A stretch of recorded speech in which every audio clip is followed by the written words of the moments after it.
So it looks like Oda has given us our final villain who looks exactly like Shanks, named Figarland Shamrock. And this changes a lot of things in the Elbaf arc. This is just the design of this Holy Knight, the leader of the Holy Knights. And when it comes to Shanks and how he's connected to Elbaf, it's always been stated since the Egghead Island arc. But even right now, currently, Shanks as a character is someone we view as very powerful. Kaido said it best, haki transcends all. And when we see Shanks using his powers for the first time, we see him able to see into the future like no other character has ever done in the One Piece story, 10 seconds to be exact. And we also see him use Divine Departure, a Pirate King level move with Conqueror's Haki coding to one-shot a worst generation member coming off a Yonko win. Regardless if he had help or not from Law, that's still a huge deal because Kid was tanking a lot of Big Mom's attack. When it comes to Shanks, Dory and Brocky said Joy Boy's Haki might even be more stronger than Shanks' Haki. But the fact that they're comparing Joy Boy's Haki to Shanks is a big deal because all I'm hearing from the story is Shanks is incredibly powerful. So when you bring in a character like Figarland Shamrock, who looks exactly like Shanks, and we know is probably most likely Shanks' brother, you have to think this guy has to have around the same level or close to that power as Shanks. It's hard to think about that, but it could be true because he looks exactly like Shanks and he has 2 arms while Shanks only has 1 arm. He has the same blood running through his DNA, and we know One Piece likes prodigy families. Like look at Monkey D. Garp, Monkey D. Dragon, and Monkey D. Luffy. What we have here is Figarland Garling, Figarland Shamrock, and Figarland Shanks. So that's why I believe that this character in Elbaf is way stronger than we actually think. Even me personally, I'm going to do a deep dive on how strong Figarland Shamrock is and how it's going to affect Luffy and the Straw Hats on Elbaf. If you want to look how strong Figarland Shamrock is, the best bet is looking at his father. And Figarland Garling hasn't really fought in the story, but we definitely have some narrative cues of how strong he was. First of all, Oda already confirmed that he was strong because the fact that he was on God Valley. But when we do see him on God Valley, we see Figarland Garling not shying away from the battle when Roger Pirates were approaching. It even tells the Navy to step back and protect the Celestial Dragons while the Holy Knights will handle it. The fact that Figarland Garling said this, and then we also have to think about how Whitebeard might have had a running with him as well. Figarland Garling in his past was legitimately powerful and incredibly strong. Then of course when he's older, he gets elevated to the Gorosei spot, and the Gorosei and Egghead Island were doing Conqueror's Haki coding moves, using Conqueror's Haki and very impressively, and taking Gear 5 attacks. Yes, with their immortality, but Workery wasn't even tanking with his immortality. He just was that durable. So if Figarland Garling is reaching that status, the Gorosei status, you definitely gotta think he's probably Yonko level. And if his son is in his prime or Figarland Garling is in his old age, Figarland Shamrock, that's where a lot of people are hinting at. Because of Figarland Garling's incredibly powerful strength and probably his buff as a Gorosei, we could see some insanely cool stuff from Shamrock on Elbaf. And then of course is the whole Luffy plotline. Now, a lot of people are thinking, how are you going to say Figarland Shamrock is stronger than Luffy or Shanks? We just saw Shanks do some of the greatest feats in the One Piece story in Egghead Island. We just saw Luffy do some of the greatest feats in the One Piece story in Wano when he took down the strongest creature alive, Kaido. And you're trying to tell me that Figarland Shamrock is stronger than both these characters. And then of course is the fact that Luffy and Shanks have a relationship. The fact that Luffy and Shanks have a relationship, and when Luffy sees Shamrock and looks at the exact same face as Shanks, that definitely is going to play a part in what if they do actually partake in battle, which is looking like right now. So honestly, do I think Shamrock, can we say he's stronger than Shanks and Luffy? No, I don't think we can say that right now because he hasn't done nothing in the story. But narratively, I wouldn't be surprised he's on their level, because why would Oda reveal this character just for him to be a weakling? Like, he looks exactly like Shanks, could be related to Shanks, and he's a weakling? Yeah, then the Holy Knights are a waste of our time. Let's just fast forward to Laugh Tale, get the One Piece, and end the story, Oda. Then we also have to look at the world government side. Obviously, this Holy Knights is a new faction of the world government that's being explored in the One Piece story. And you have CP0 Rob Bellucci, the Phenom. Like, honestly, when it comes to the world government, CP0 has been a letdown from Guernica and Wano to all the way up to Rob Bellucci and Egghead Island. But the reason why Rob Bellucci, I cut him a little slack, is because he leveled from CP9 all the way to CP0. And then when it comes to Rob Bellucci, he fought Gear 5 with his Awakened Delphoid ability. And then right after fights Zoro with his Conqueror's Haki coding, Zoro has against Rob Bellucci's Awakening, and Zoro didn't one-shot Rob Bellucci. If anything, the fight went on for a while and it was a mid-diff win, and Rob Bellucci never was down for the count, and Zoro knew this as well. That's why when Jinbei did his help attack to get Rob Bellucci out of there, it definitely was interesting. Now, of course, Rob Bellucci was heavily damaged by Zoro, so there was no chance Rob Bellucci was going to win, but it showed how durable he was as the strongest CP0 agent, and definitely made me look at CP0 a little bit different than I did previously in Wano. And then it comes to the admirals, and I'm talking about the new admirals that Oda's been hyping up since the time skip, and that's Fujitora and Green Bull.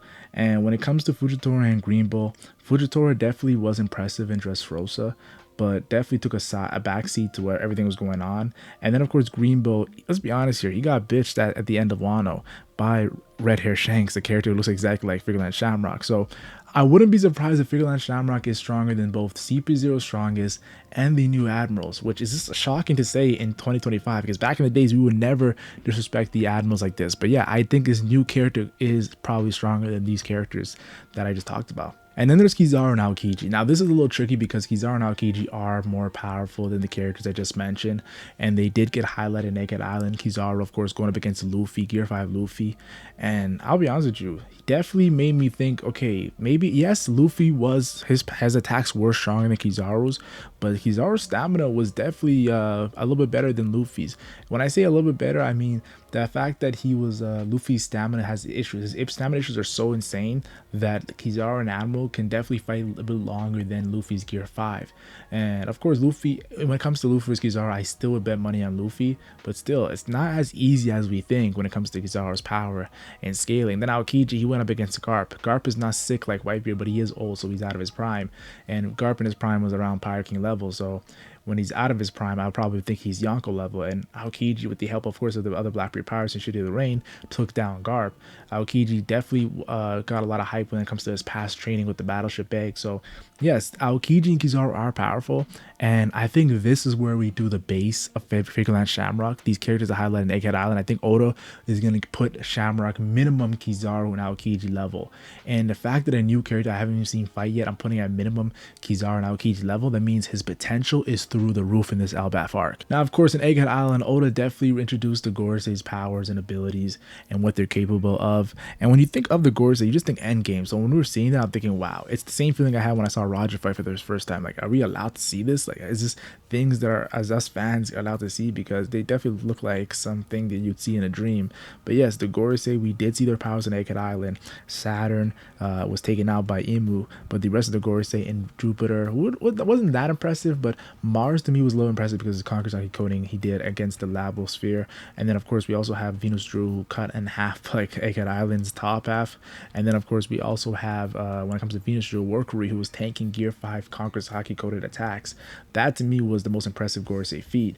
Now, when you're putting Figarland Shamrock here, I think, could he be Gorsei level? Yes, because I think Gorsei level is very more wider than people think.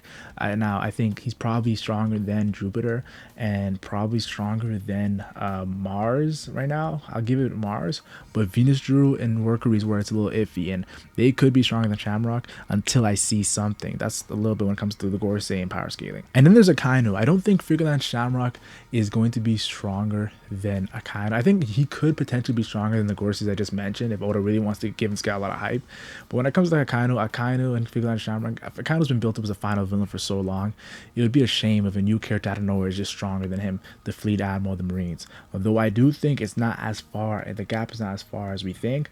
I do think Akainu will be pushing a little bit. And if he does end up stronger than Akainu, I'm thinking, where does Oda want to go with Figarland Shamrock's character? And lastly, there's Monkey D. Dragon. Now, a lot of people know how I feel about Monkey D. Dragon. I think that he is the strongest character in this series.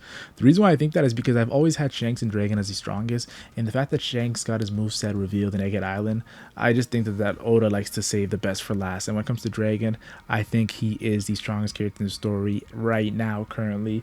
The fact, look at Sabo, how strong Sabo was. Sabo had advanced armor and Haki during Dressrosa. He got a Mary no Mi, and he's just incredibly powerful as a character. And Dragon is stronger than him, like way stronger than him. I think Dragon's Haki transcends all by Kaido's statement is definitely going to be used with Dragon, and I think he has an incredibly OP Delphu that has to do with wind. But yeah, the fact that Dragon said that he's going to move when the Holy Knights are immobilized, and it looks like Figarland Shamrock is about to immobilize the Holy Knights in Elbaf. I wouldn't be surprised if the revolutionaries come to Elbaf, and we might see Dragon actually run into Figarland Shamrock. But I think a perfect battle that Oda should set up is Luffy versus Figarland Shamrock and Dragon versus Figarland Garling, father-son battling, and when they win, that's when they meet. And I think that they can actually meet in the battle as well, and it'll be a really, really interesting family dynamic because Figarland Shamrock and Figarland Garling have been together forever, and Luffy and Dragon are just meeting for the first time ever in their lives. Now, when it comes to power scaling, And like when it comes to talking about Figarland Shamrock, I just been yapping right now, just giving my thoughts in my mind. But there's not a lot of evidence I've talked about, so I think this is a good portion of the video to really look at the evidence that recently Oda has been showing us. And the first evidence I want to talk about is how they arrived in Elbaf. They use this signature circle that we see in Naked Island that the Gorosei use, especially with Saturn, and then of course the Gorosei Saturn uses to bring the Gorosei as well. And Gunko has this arrow Delph that reminds me of Imbu's attack and during the Reverie. And then of course we have Figarland Garling, a new Gorosei member. So I'm thinking, what if Figarland Garling is not the reason why they actually were entered Elbaf through this way? What if it's actually Shamrock? Shamrock has some of the similar powers as the Gorosei bestowed upon from Imbu. And we saw how Imbu took away the immortality from Saturn.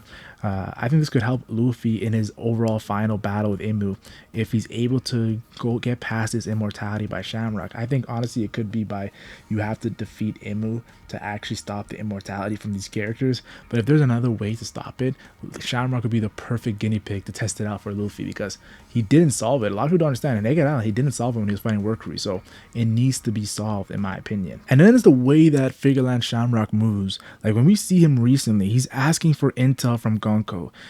He also tells Gunko not to be hasty. He blackmails Loki by saying, I'll let this wolf go if you actually join the Holy Knights. And he looks like a character that just uses his brain before actually using his power. Very elegant, very classic, very demure. The Holy Knights are very demure when it comes to how they're moving.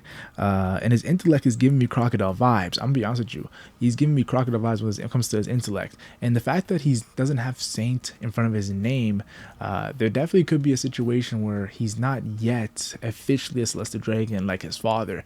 Maybe the Figarland family is not as Celestial Dragon as we think. I don't know. I'm just speculating right now.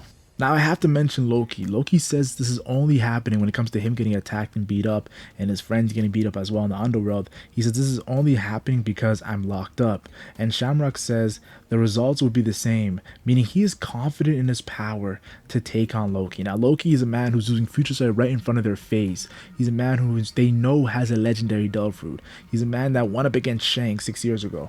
And the entire Elbaf had to team up to stop this guy, killed King Harold, who's known renowned for his strength and he's ancient giant blood. And you're trying to tell me that Shamrock, you're confident against going against Loki? That is insane to me and mind-boggling how powerful and confident he is in his power. And I think that minimum makes him admiral level right here. Now Shamrock sees Loki not budging and changes the plan and says not every piece is useful, as he wanted to go about things more sound. And Shamrock says long ago the savage warriors of Elbaf dominated the New World, showing his intellect and how he knows the history of the One Piece world. I think he's speaking before Roger, Rocks, and Whitebeard's era, of course, and says the world government will bring them to heel no matter what. And it looks like they're planning a full-on assault with the entire Holy Knights led by Shamrock, and a territory that's known to belong to Shanks, as he's captured Loki 6 years ago and became a Yonko right after this. Things are about to get bad right now, and I think Figarland Shamrock, he's starting an all-out war, and if you're going to start that all-out war, you better be ready. Now I have to talk about the iconic moment where Shanks meets with the Gorosei. Well, now we know it's Shamrock actually meeting with the Gorosei, and the Gorosei are disrespecting him, asking him what does he want and why would he come all this way. And the Reverie has nothing to do with pretty much him. It has to do with politics, and they only arranged this on his request because they are so busy. And he says he wants to talk about a certain pirate, and I think that pirate is Shanks. When it was Shanks, I thought it was talking about Blackbeard or Rocks, but now that we're in 2025, it looks like that Shamrock actually wants to talk about a certain pirate named Shanks and how he's connected to the Figarland. It's either that or that certain pirate is Luffy or Blackbeard or and like another character entirely, but I think it's Shanks. It could be Loki as well, which would just connect Elbaf to this and showing how Oda's been foreshadowing Elbaf since before Wano, which I would love. Then I have to mention too how Oda included Figarland Shamrock in the final page where he talks about the race for the One Piece. And let me explain why this matters, because every character on that page is going to be legitimately highlighted in the final saga, from Akainu to Monkey D. Dragon to Imu to Kobe to Figarland Garling to Aokiji to Sabo to Blackbeard, Buggy, Shanks, and Luffy. And the only character that's actually silhouetted is Figarland Shamrock. That to me means that Figarland Shamrock might be bigger than we actually think. If Oda is actually silhouetting this character, I think Figarland Shamrock might actually be the final villain. I was more leaning towards Garling, but after this recent chapter, I think it might actually be Figarland Shamrock. And for that, his power has to be legit. And narratively, his power should be stronger than Garling because he's in his prime and Garling isn't. Even though I think Garling's incredibly powerful, he just got a Gorsei buff as well. I think Shamrock might have to be stronger than his father. And if he is stronger, like after we saw his design, his reveal, I think you have to give Shamrock, I said minimum Admiral level, but I'm gonna jump the gun and say he's Yonko level. And the same way that Garling in his prime was incredibly powerful on God Valley, I think definitely Shamrock's gonna make a name for himself on Elbaf against some legendary characters like Luffy, Loki. We could even see Dranks and Shanks pull up. Yeah, Dragon and Shanks pull up, and also see Useless Kid and just other legendary characters in this incident that's gonna happen on Elbaf, which I think is gonna really shake the One Piece universe. So debate in the comment section if you disagree, but yeah, Shamrock Yonko level, I think it is.